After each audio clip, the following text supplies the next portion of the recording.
Ja, veselje mi je, da kot inženir, pa bolj tak štiriglad človek lahko tukaj sploh kaj spregovorim, ne, med tem družboslovjem, z kulturo in tako naprej, ne. Moram povedati, da se najprej moram zahvaliti urednikom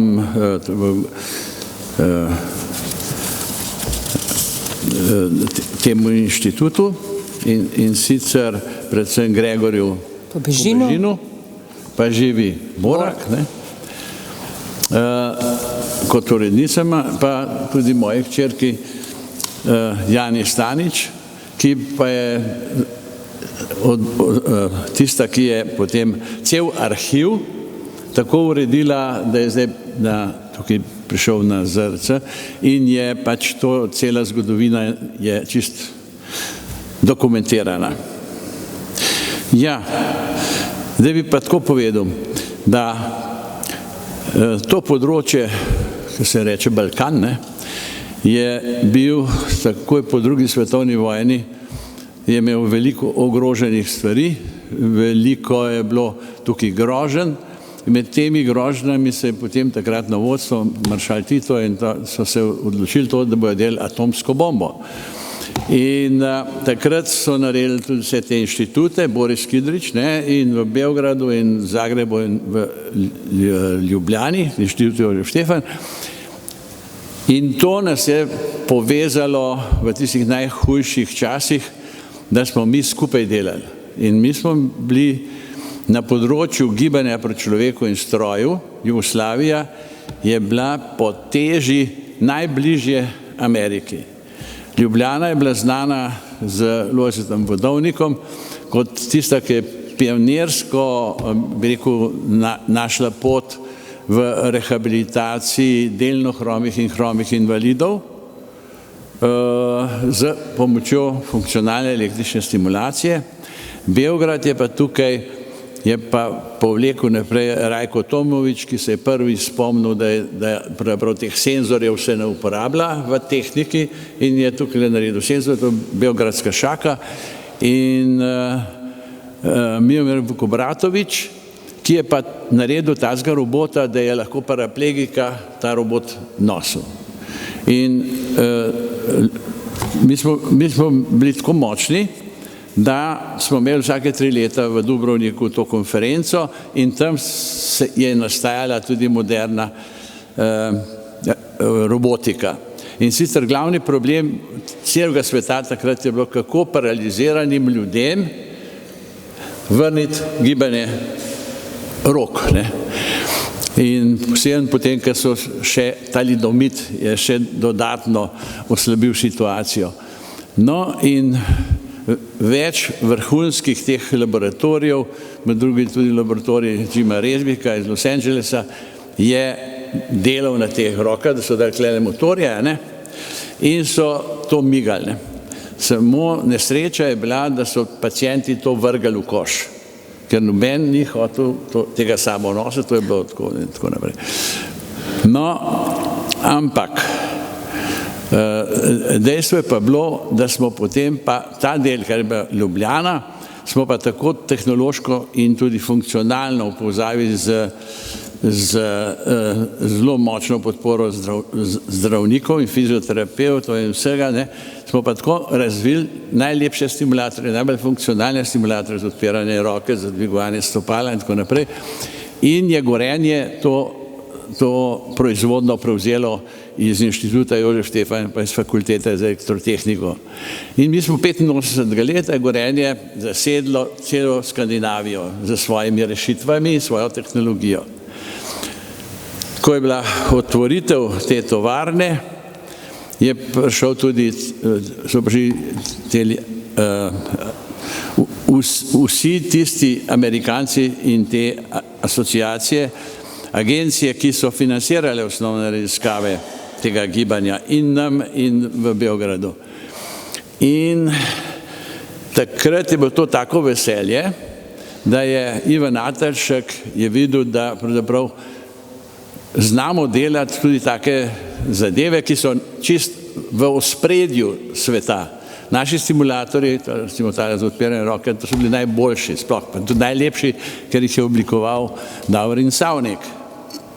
No in ko je bil ta festival, pa ta veselje v Titovem Velenju takrat mimo, je rekel, Atrašek me je poklical in rekel, Stani, če boste vi mogoče tudi kaj bolj pametnega dela, ni tako rekel, ampak imamo še druge probleme. No in takrat je nastal problem našanja emajla, kjer so ženske 8 ur stale v tej atmosferi in brizgale emajl. No in mi smo se odločili, da to naredimo. V enem letu je ta robot Goro 1 že bil sestavljen, oziroma 2 smo sestavili in je bil tudi razstavljen na sodobni elektroniki v Ljubljani. To je bilo leta 80.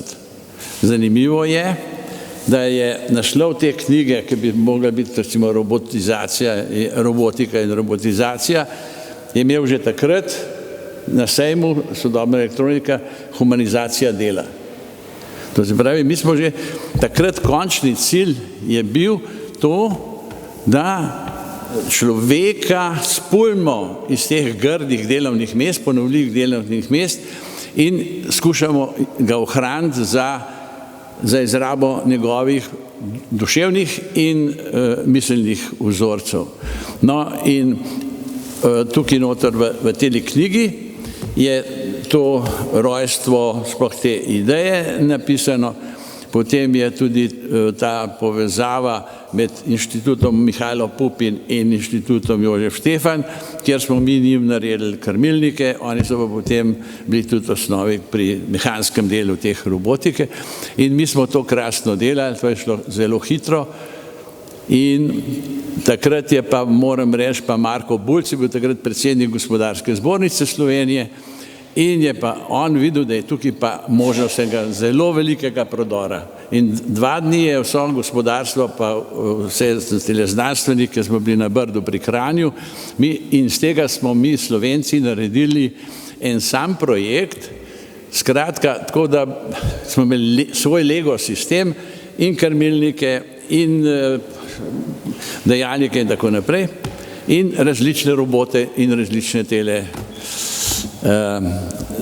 proizvodne celice robotizirane. In moram reči, to je šlo zelo hitro, v 2 letih smo imeli že ne vem koliko teh robotov, no potem je pa to problem, da se to pa da v industrijo. No in tukaj je pa takrat ta vlada v Beogradu je pa imela čist druge načrte, oni so kupovali eno veliko licenco za en lovc, reaktivni lovc. Če bi tisti denar investirali v robotizacijo jugoslovanskega gospodarstva, bi bila tudi cela Jugoslavija čist drugje, kot je. Ampak to smo pa naredili mi v raziskovalni skupnosti Slovenije in v posebnih raziskovalnih skupnosti Slovenije smo pa naredili svoj pristop, kjer smo šli iz interesa industrije in iz interesa pravzaprav celih telih skupin, ki smo tako skupaj razmišljali. Zelo pomembno je bilo, da je v tej prvi fazi, da so prišli zraven družboslovci, to je med drugim tudi moj brat, pa Darko Debenjak in tudi ekonomisti. Od samega začetka je bila ta robotika, je šla v dnevno časopise in nismo imeli nobenega, bi rekel, nobene jeze, ker so roboti začeli prihajati. No, vse ostalo, bi rekel, je v tej knjigi. Je tudi 12 še posebnih avtorjev, med njimi zadnje 2 sta Hubert Kozler, ki je potem ustanovil in vodi Yaskawa v Kočevju in je tudi direktor najbolj robotizirane tovarne pri nas, to je pa Mirko Strašek in to je KLS tovarna, ki dela najnatančnejše pogone zobate pogone. Kaj bi rekel še to?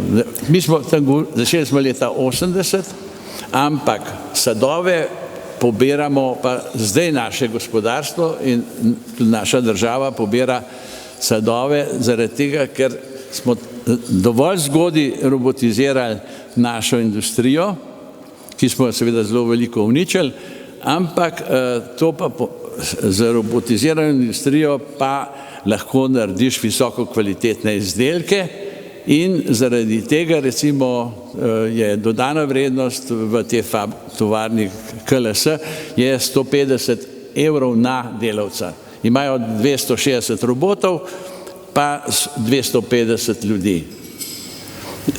To, kar pa zdaj tudi v časopisu gledamo, stvar se tukaj ne ustavlja. Ta čas smo dobili te robote, ki tudi operirajo in tako naprej. In zdaj se nakazuje tudi umetna inteligenca. Zdaj, kaj bomo tukaj naredili, je pa samo to, da bo morala prav družboslovje in filozofija in vsi te se bodo morali zelo truditi, da ne bodo te blagodati, tudi umetne inteligence, ne bojo šli v smeri vojne in ubijanja.